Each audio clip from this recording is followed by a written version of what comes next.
નમસ્કાર વિદ્યાર્થી મિત્રો, કેમ છો બધા? વેબ સંકુલના ઓનલાઈન પ્લેટફોર્મ પર તમારા બધાનું હાર્દિક સ્વાગત છે. આજના સેશનમાં આપણે ચર્ચા કરીશું રેલવે એનટીપીસી ગ્રેજ્યુએટ લેવલ પર જે પોસ્ટ આવી છે, જે વેકેન્સી બહાર પડી છે, એનું ઓનલાઈન ફોર્મ કઈ રીતે ભરી શકાય. જો કે આમ તો તમે બધા જાણતા જ હશો ઓનલાઈન ફોર્મ ભરવું, બટ છતાં પણ ફોર્મ ભરતા પહેલા એકવાર આ વિડીયો જરૂર જોઈ લેજો કે ફોર્મને સ્ટેપ બાય સ્ટેપ કેવી રીતે ભરવું જોઈએ. એકદમ ઇઝી છે, એટલું બધું હાઈ લેવલ પર, એટલું બધું ટફ લેવલ પર નથી કે તમે ના ભરી શકો. ઓકે, એકવાર વિડીયો જોશો એટલે તમને આઈડિયા આવી જશે. અને સાયબર કાફેમાં ને બધામાં ફોર્મ ભરવું એના કરતાં બેટર છે તમારી પાસે જો કદાચ ઘરે તમારી પાસે પીસી હોય તો એની પર જ ફોર્મ ભરવું વધારે સારું રહેશે. રેડી? ચાલો, તો શરૂઆત કરીએ છીએ ફોર્મ કેવી રીતે ભરવું. તો સૌથી પહેલા સ્ટાર્ટ કરીએ રેલવે એનટીપીસી ની આપણે એક નવી બેચ ચાલુ કરીએ છીએ જેનું નામ છે લક્ષ્ય લાઈવ બેચ.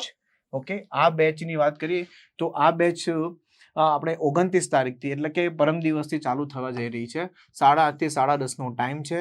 કોઈ પણ સ્નાતક અને 12 પાસ વિદ્યાર્થી આમાં આ બેચમાં જોડાઈ શકે છે, કારણ કે આ બેચની અંદર 12 પાસ વાળા વિદ્યાર્થીઓની જે એનટીપીસીની વેકેન્સી આવી રહી છે, જો કે આની નોટિફિકેશન કાલે જ આવવાની છે, બરાબર, એટલે કે 28 તારીખે આવે છે, તો એના માટે પણ આ બેચ કામનો છે.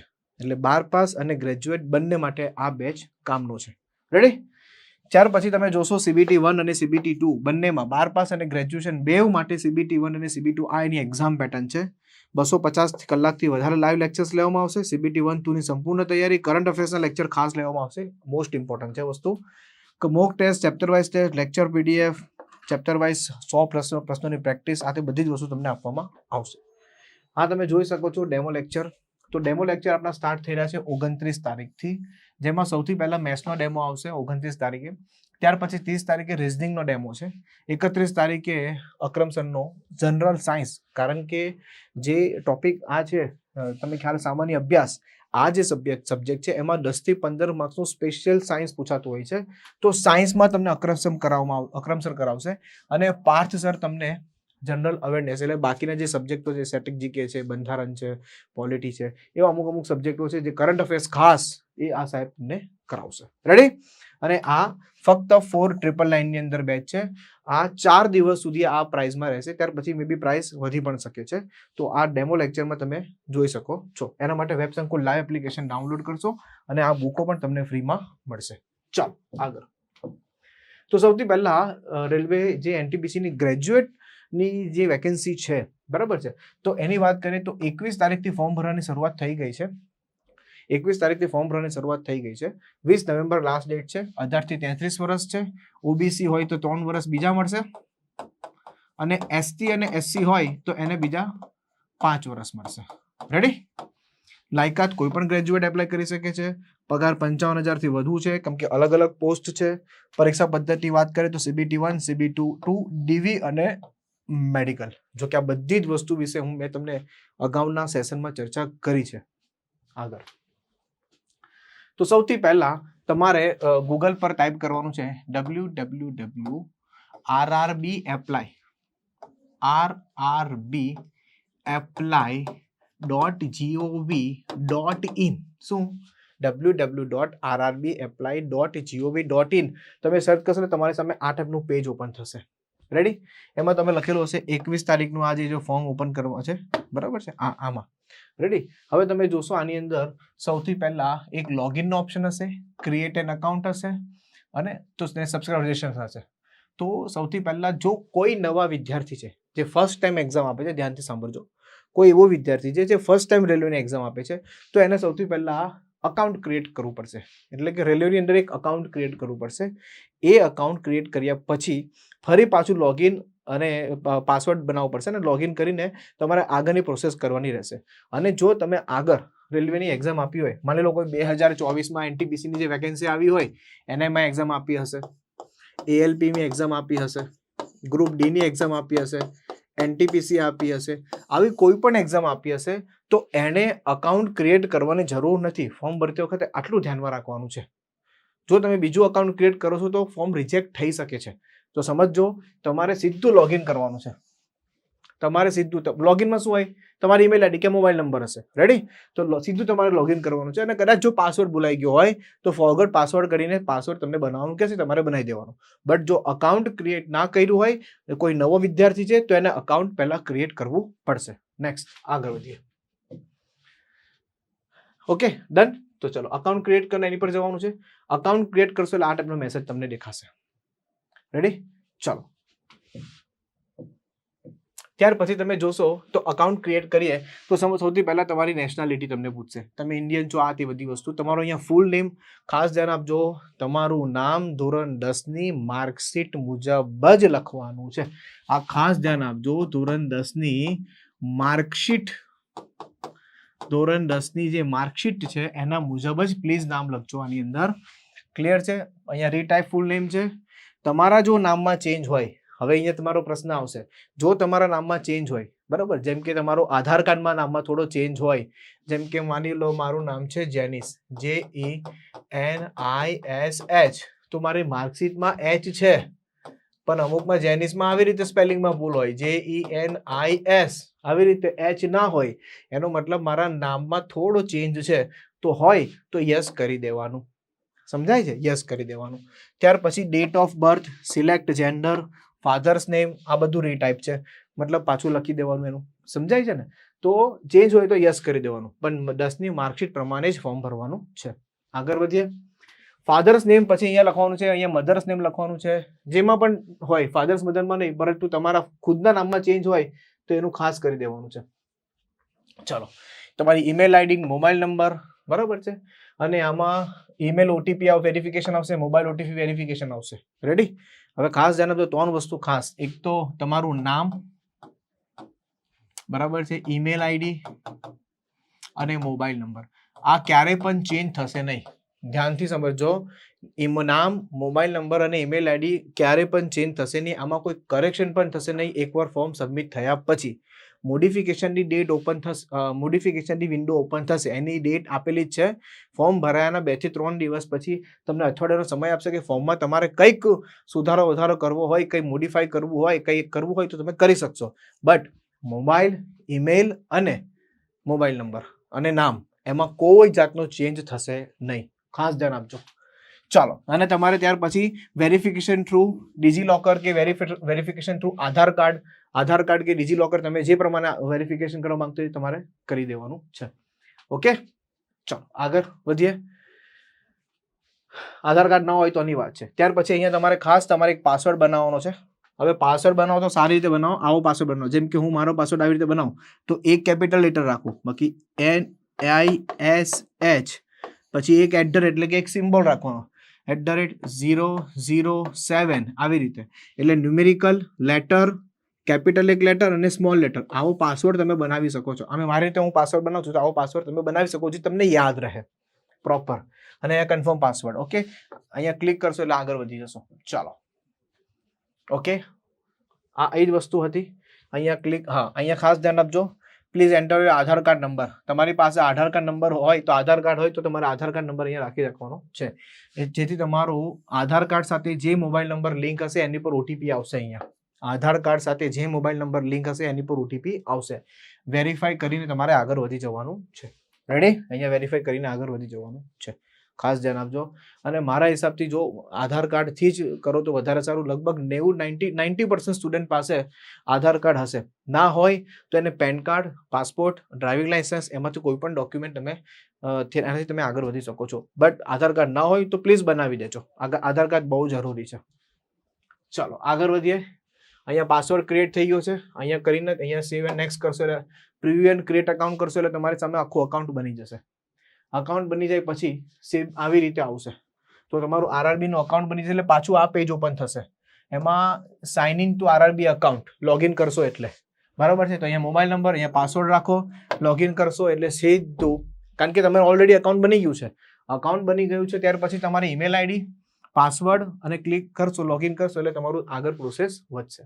હવે આગળ પ્રોસેસ વધશે એટલે તમારી સામે આ પેજ ઓપન થશે. જો અકાઉન્ટ ક્રિએટ થઈ ગયું. હવે ઓનલાઈન ફોર્મ કેવી રીતે ભરવાનું છે ને એનો આ છે સ્ટેપ. તો સૌથી પહેલા લખેલું છે CEN 0625 non technical popular categories graduate post. કઈ પોસ્ટ છે આ? ગ્રેજ્યુએટ પોસ્ટ પર છે. અંડર ગ્રેજ્યુએટની પોસ્ટનું હજી બાકી છે, કાલે આવશે. બરાબર. હવે ખાસ ધ્યાન આપજો. આમાંથી તમારે RRB સિલેક્ટ કરવાની આવશે. સૌથી મોસ્ટ ઇમ્પોર્ટન્ટ આવ્યું આ છે, સૌથી મોસ્ટ ઇમ્પોર્ટન્ટ. ઘણા વિદ્યાર્થીઓ અહીંયા કમેન્ટ કરીને કહે છે કે શહેર અહીંયા અમારે આરઆરબી અમદાવાદથી એપ્લાય કરવું, આરઆરબી મુંબઈથી એપ્લાય કરવું, આરઆરબી ચંડીગઢથી એપ્લાય કરવું, મારે કઈ આરઆરબીથી એપ્લાય કરવું? તો ખાસ ધ્યાન આપજો, તમે ગુજરાતમાં જ લેવા માંગો છો જોબ, વેસ્ટર્ન રીજનમાં જોબ લેવા માંગો છો, વેસ્ટર્ન રીજન, વેસ્ટર્ન રીજનનો મતલબ સમજો છો, પશ્ચિમ ઝોન. એકચ્યુઅલી આરઆરબી 21 ઝોનમાં વેચાયેલું છે, આરઆરબી 21 ઝોનમાં વેચાયેલું છે, એટલે રેલવે રિક્રુટમેન્ટ જે બોર્ડ છે એ આખા ઇન્ડિયામાં 21 ઝોનમાં વેચાયેલું છે. સ્ટેટ વાઇઝ વેકેન્સી નથી, ઝોન વાઇઝ વેકેન્સી છે. તો જે વેસ્ટર્ન રીજન છે એમાં તમારે એપ્લાય કરવાનું છે. હવે પ્રશ્ન એ આવે છે કે લાસ્ટ યર તો ગુજરાતમાં અમદાવાદ ઝોનમાં 550 પ્લસ વેકેન્સી હતી, ગ્રેજ્યુએટ અંડર ગ્રેજ્યુએટ બેઉ મળીને, ગ્રેજ્યુએટ અંડર ગ્રેજ્યુએટ બેઉ મળીને 550 પ્લસ વેકેન્સી હતી. બટ આ વખતે ખાલી ગ્રેજ્યુએશનની પોસ્ટની વાત કરું તો અમદાવાદમાં 79 જ વેકેન્સી છે. કેટલી? ફક્ત 79 વેકેન્સી છે. બરાબર. હવે કોઈ વિદ્યાર્થીએ ગવર્મેન્ટ જોબ જોઈતી જ હોય, રેલવેમાં જોબ જોઈતી જ હોય, તો એને એમ કહીશ કે અમદાવાદ છોડીને એને આરઆરબી મુંબઈમાં પણ સિલેક્ટ કરી શકાય છે. આરઆરબી મુંબઈ, આરઆરબી મુંબઈમાં સિલેક્ટ કરી શકો, 350-400 પ્લસ જગ્યા છે અહીંયા. ત્યાર પછી આરઆરબી ભોપાલમાં પણ સિલેક્ટ કરી શકો છો. હું કેમ આરઆરબી મુંબઈ અને ભોપાલ કહું છું સમજો. આરઆરબી મુંબઈ અને ભોપાલ કેમ કહું છું? કારણ કે મુંબઈ અને ભોપાલમાં નંબર ઓફ વેકેન્સી સારી છે, અને બીજી વસ્તુ કે આરઆરબી મુંબઈમાં પણ વેસ્ટર્ન ઝોન છે અને આરઆરબી ભોપાલમાં પણ વેસ્ટર્ન ઝોન છે. આ થોડું મારે ડિસ્કસ કરવું પડે કારણ કે આ સૌથી મેઇન પોઈન્ટ છે અહીંયા, આ સૌથી મેઇન ઇમ્પોર્ટન્ટ છે. શું કામ આપણે પાછળથી ચેન્જ કરવું? અત્યારથી તમારે સિલેક્ટ કરવું, અત્યારે તમારા દિમાગમાં ક્લિયર હોવું જોઈએ કે મારે કયું ઝોન સિલેક્ટ કરવું છે. મને 12 ઝોનમાં પ્રોબ્લેમ નથી તો હું આરઆરબી મુંબઈ અને ભોપાલ સિલેક્ટ કરી શકું છું. મારે ગુજરાતમાં જ રહેવું છે તો આરઆરબી અમદાવાદ સિલેક્ટ કરી શકું છું. સમજાય છે? કારણ કે આરઆરબી મુંબઈ અને આરઆરબી ભોપાલ બંનેની અંદર વેસ્ટર્ન ઝોન છે. મુંબઈમાં 3 ઝોન છે, વેસ્ટર્ન, સેન્ટ્રલ અને સાઉથ વેસ્ટર્ન. આપણે વેસ્ટર્ન ઝોન સિલેક્ટ કરી શકીએ છીએ તો મુંબઈની આસપાસ જોબ લાગી શકે છે. રેડી? અને ભોપાલ, તો ભોપાલમાં વેસ્ટર્ન ઝોન આવે. રેડી? તો અહીંયા તમે એપ્લાય કરશો, નેક્સ્ટ કરશો એટલે ઝોન ઓપન થશે. આ તમે જોઈ શકો છો ઝોન. જો આરઆરબી અમદાવાદ, અજમેર, બેંગ્લોર, ભોપાલ, ભુવનેશ્વર, બિલાસપુર, ચંડીગઢ, ચેન્નઈ, ગોરખપુર, ગુવાહાટી, જમ્મુ કાશ્મીર, કોલકાતા, માલદા, મુંબઈ. બરાબર? જા મુંબઈ, મુઝફ્ફર, પટના, પ્રયાગરાજ, રાંચી, સિકંદરાબાદ, સિલિગુરી, ત્રિવેન્દ્રપુરમ. તો આપણે આ ભોપાલ, અમદાવાદ અને મુંબઈ. એટલીસ્ટ થોડા નજીક તો રહેશો ઘરથી. ગુજરાતથી ફોર્મ છો, ગુજરાતથી બિલોંગ કરો છો, તો એટલીસ્ટ ભોપાલ કે મુંબઈ, આ બીજા બધા અલગ ઝોન, અલગ દૂર દૂર છે, તો એ દૂર છે, એના કરતાં તમે એટલીસ્ટ થોડા નજીક તો રહેશો. મને કમેન્ટ બોક્સમાં જરૂર બતાવજો કે તમે કયા ઝોનથી એપ્લાય કરવા માંગો છો. કમેન્ટ સેક્શનમાં જરૂર જણાવજો. ઓકે? તો હું એમને સારી રીતે સજેસ્ટ પણ કરીશ કે ભાઈ તમે જે કર્યું છે બહુ સારું કર્યું છે, પ્રોપર છે, વ્યવસ્થિત છે. અમદાવાદથી ફોર્મ ભરવું એવું પકડી નહીં ચાલો. જ્યાં સારી વેકેન્સી છે, ભોપાલ છે, મુંબઈ છે, ત્યાંથી ફોર્મ ભરો ને, કારણ કે વેસ્ટર્ન ઝોન છે, સરકારી નોકરી જોઈએ છે ને, રેલવેની પ્રોપર જોબ જોઈએ છે ને, તો કરી શકો છો. આ બહુ સારી એવી પોસ્ટ છે. બરાબર છે? ઓકે, ચાલો આગળ વધીએ. એક્ઝામ તો તમે ગુજરાતીમાં આપી શકો છો કોઈ પણ ઝોનમાંથી, એનું કોઈ પ્રશ્ન નથી. ચાલો, ઓકે, વેરીફાઈ યુઝિંગ આધાર થઈ જશે. ત્યાર પછી પર્સનલ ડિટેલ તમારે ભરવાની આવશે આગળ. બરાબર છે? આવશે જો કે ત્યાર પછી તમે અહીંયાથી જો જેન્ડર સિલેક્ટ કરો છો, પછી મેરેજ, મટીરિયલ સ્ટેટસ, મતલબ તમે મેરિડ છો, અનમેરિડ છો. બરાબર? તમારું રિલિજન, ત્યાર પછી મધર ટંગ, તમારી માતૃભાષા. Yes, choose of language for examination. પરીક્ષાની ભાષા કઈ સિલેક્ટ કરશો?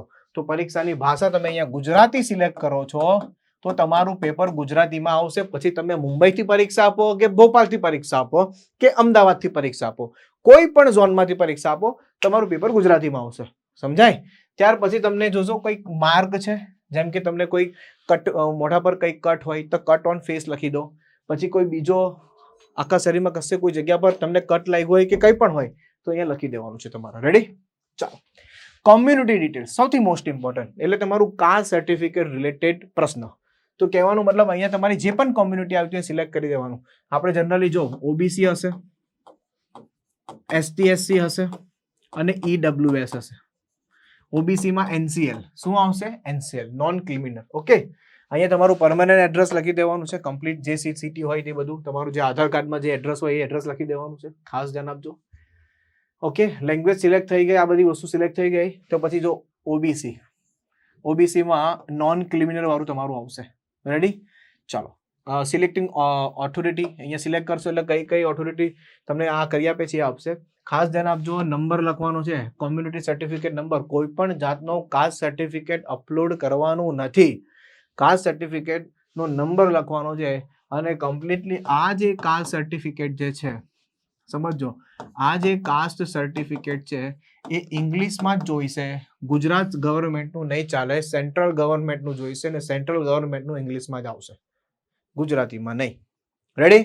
તો ઘણા બધા પ્રશ્ન, આખો વિડીયો જોતા જ નથી ને અમુક વિદ્યાર્થી અડધો વિડીયો જોઈને પછી નીચે કમેન્ટ કરે સર ઇંગ્લિશમાં જોઈશે. પર વિડીયો જો ને, આખો વિડીયો એકવાર જુઓ. ઇંગ્લિશની અંદર કાસ્ટ સર્ટિફિકેટ જોઈશે, ગવર્મેન્ટ ઓફ ઇન્ડિયાનું જોઈશે, ગવર્મેન્ટ ઓફ ઇન્ડિયાનું જોઈશે. રેડી? અને નીકળી જશે. રેડી? તો caste certificate OBC non criminal જે છે એ ઇંગ્લિશ મીડિયમમાં જોઈશે. બરાબર છે? ઇંગ્લિશ ભાષામાં જોઈશે. ચાલો આગળ વધીએ. ઈડબ્લ્યુએસ નું ફાઇનાન્શિયલ યરનું આવતું હોય છે. રેડી? તો એ તો તમને મળી જશે ઇંગ્લિશમાં એ પણ, અને એસટીએસસી નું પણ ઇંગ્લિશમાં જ જોઈશે. ચાલો આગળ વધીએ. અને ના કઢાયો તો કઢાવી લેજો, આ સમય છે કઢાવવાનો અત્યારનો, કઢાવી લેજો. રેડી? ત્યાર પછી આ જ વસ્તુ છે કે એડ્રેસ છે અને એ બધું સેવ કરશો, સેવ એન્ડ નેક્સ્ટ કરશો એટલે આગળ વધી જશો. નેક્સ્ટ. ઓકે, તમે કોઈ એક્સ સર્વિસમેન છો તો નો લખી દો. તમને કોઈ ડિસેબિલિટી છે તો નો લખી દો. હા હોય તો હા કરવાની, નો હોય તો નો કરવાનું. હા કરશો તો તમને પૂછે કયા પ્રકારની ડિસેબિલિટી છે, શું છે, તો એનું ત્યાં આપી દેવાનું તમારી પાસે જે હોય એ. રેડી? ચાલો ઓકે. ત્યાર પછી અહીંયા તમે are you writing ability affected term of para CN. Okay, તમે આગળ કોઈ રેલવેમાં એપ્લાય કર્યું છે, શું છે, કંઈ એવું કંઈ છે નથી. ત્યાર પછી ઇકોનોમી બેકવર્ડ ક્લાસમાંથી છો, યસ તો યસ, નો હોય તો નો કરી દેવાનું છે. હા જો અહીંયા છે એક વસ્તુ, સર્વિંગ રેલવે એપ્લિકેન્ટ, શું તમે રેલવેના કોઈ સ્ટુડન્ટ છો? ના. ઓકે, તો ત્યાર પછી અહીંયા તમે જોશો તમે એમ્પ્લોય છો રેલવેના, અગાઉ મતલબ રેલવેમાં જોબ કરેલી છે, તમે પ્રોપર રેલવેના કોઈ એમ્પ્લોય છો અત્યારે પણ હાલમાં? યસ હોય તો યસ, નો હોય તો નો. જનરલી ફ્રેશર્સ હોય તો નશો તો અહીંયા નો હશે. ઓકે ચાલો. તમે કોઈ ડિપાર્ટમેન્ટ, કોઈ ગવર્મેન્ટના ડિપાર્ટમેન્ટમાં જોબ કરી છે, કોઈ ગવર્મેન્ટ એમ્પ્લોય છો તો એની અહીંયા માહિતી આપવાની છે. રેડી? ના હોય તો ના. અને આ ખાસ ધ્યાન આપજો, bank details for refund. Okay, હવે તમે સાયબરમાંથી ફોર્મ ભરો તો તમારી પોતાની બેંક એકાઉન્ટ અહીંયા ડિટેલ નાખવાની. સાયબર કેફે વાળો પોતાની નાખશે તો આ રિફંડ એનામાં આવશે, તમારામાં નહીં આવે. સમજાય? એટલે અહીંયા તમારું બેંક અકાઉન્ટની જે ડિટેલ્સ છે તમારી પોતાની હોવી જોઈએ. એટલે હું તમને કહું છું કે તમારી પોતાની ડિટેલ્સ એ નાખજો. તો CBT 1 એક્ઝામ જ્યારે તમે આપવા જશો ને તો 500 રૂપિયા ફીસ હોય તો 400 રૂપિયા તમને રિટર્ન થઈ જાય, 400 રૂપિયા રિફંડ થઈ જશે. સમજાય છે તમને? પછી તમારા બેંક એકાઉન્ટમાં જશે. ક્લિયર? ટૂંકમાં જે બેંક એકાઉન્ટ હશે એ બેંક એકાઉન્ટમાં જશે. બરાબર? હવે અમુક વિદ્યાર્થીઓ સાયબર કાફેમાં ફોર્મ ભરીને પછી કે સર મારા તો પૈસા આવ્યા જ નહીં, તો ક્યાંથી આવે? એને પોતાનું અકાઉન્ટ નંબર નાખ્યો હોય ને તો એના અકાઉન્ટમાં જાય. સમજાય? એટલે આ વસ્તુ ખાસ ધ્યાન આપવાની. ચલો ત્યાર પછી ક્વોલિફિકેશન. એસેન્શિયલ ક્વોલિફિકેશનમાં ધોરણ 10 નું ક્વોલિફિકેશન એ કમ્પલસરી લખવાનું છે. ધોરણ 10 ની જે માર્કશીટનું છે એ કમ્પલસરી લખવાનું છે. ત્યાર પછી અહીંયા કયા સ્ટેટમાંથી જે શું ડિસ્ટ્રિક્ટ કયો છે, આપણા ગુજરાત જે બોર્ડ છે એનું એ નામ લખી દેવાનું, મતલબ GHSEB, Gujarat higher secondary education board. ત્યાર પછી ડેટ ઓફ પાસિંગ. અગર જો કદાચ તમારા રિઝલ્ટમાં ડેટ ઓફ પાસિંગ ન હોય તો એ મહિનાની તમે છેલ્લી તારીખે પહેલી તારીખ લખી દો તો કોઈ ટેન્શન આવશે નહીં. એમાં એ બહુ એટલું બધું મહત્વનું નથી, ટેન્શન નહીં લેવાનું. રેડી? અને એડિટ કરવું તો પછી એડિટ થઈ શકશે. ઓકે, રોલ નંબર ને એ બધું ખાસ લખવાનું છે. ત્યાર પછી તમારે કોઈ હાયર ડિગ્રીનું મતલબ ગ્રેજ્યુએશન લેવલ પર છે તો 12 પાસ ન કરો તો ચાલે, સીધું બેચલર ડિગ્રી વાળું કરવાનું છે. ખાસ બેચલર ડિગ્રી વાળું ખાસ કરવાનું છે. તમારી પાસે BCom, BBA, BCA જે પણ તમારી પાસે બેચલર ડિગ્રી હોય એનું તમારે અહીંયા લખવાનું છે. યુનિવર્સિટીનું નામ લખવાનું છે, ડેટ ઓફ પાસિંગ લખી દેવાનું છે. બરાબર? સ્ટેટ કયું છે, ડિસ્ટ્રિક્ટ કયું છે, કોમ્પ્યુટરનું નોલેજ છે, યસ તો યસ, નો તો નો. ટેન્શન નહીં લેવાનું. આમાં તમે એમ કહો કે સાહેબ મારું નથી, મને અત્યારે કોમ્પ્યુટર નોલેજ નથી ને પછી યસ કરી દઉં, એવું નહીં કરવાનું. નો હોય તો નો લખી દેવાનું. ત્યાં સુધીમાં તો શીખી લઈશું આપણે. રેડી? ચાલો, તો આ બધી વસ્તુનું ખાસ ધ્યાનમાં રાખવાનું છે. કારણ કે 2 પોસ્ટ છે એવી, જુનિયર કમ અને સિનિયર વાળી, તો એમાં ટાઈપિંગ ટેસ્ટ આવશે. તો એ તો તમે ઘણી વાર છે ત્યાં સુધીમાં તો તમે શીખી લેશો. ઓકે ચાલો, ક્લિયર છે? તો આ બેચલર ડિગ્રીનું તમારે ધ્યાન રાખવાનું છે. એ દરેકે દરેક વસ્તુ લખવાની છે. કયા સબ્જેક્ટમાંથી કરી છે એ પણ તમારે અહીંયા કીધેલું છે, લખી દેવાનું. યસ, ફોટો ખાસ. બરાબર છે? વ્હાઇટ બેકગ્રાઉન્ડમાં જ ફોટો કરવાનો છે.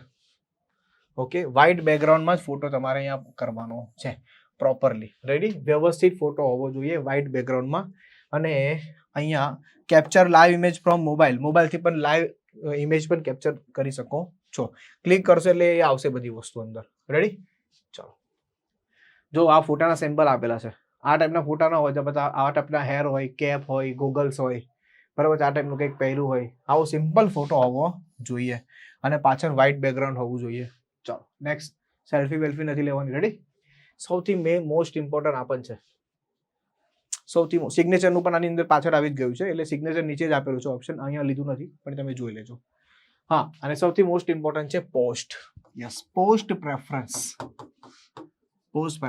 હવે આ આરઆરબી નું તમે જે ઝોન સિલેક્ટ કરો છો ને, આરઆરબી જે ઝોન સિલેક્ટ કરો છો એના આધારે પોસ્ટ પ્રેફરન્સ આપવાનું રહેશે.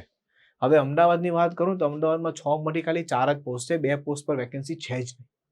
સમજાય? જ્યારે મુંબઈ ઝોનની અંદર ઘણી બધી 6 પોસ્ટ પર વેકેન્સી છે.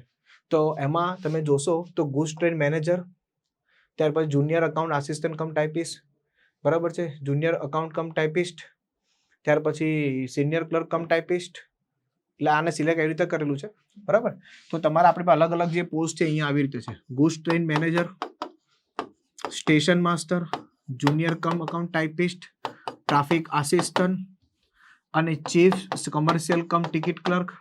આવી અલગ અલગ પોસ્ટ છે. તો સૌથી વધારે વેકેન્સી જો ગુડ્સ ટ્રેન મેનેજરનું કામ શું છે એના માટે મેં વિડીયો બનાવેલો છે. સ્ટેશન માસ્ટરનું વર્ક શું છે એના માટેની વિડીયો મેં બનાવેલો છે.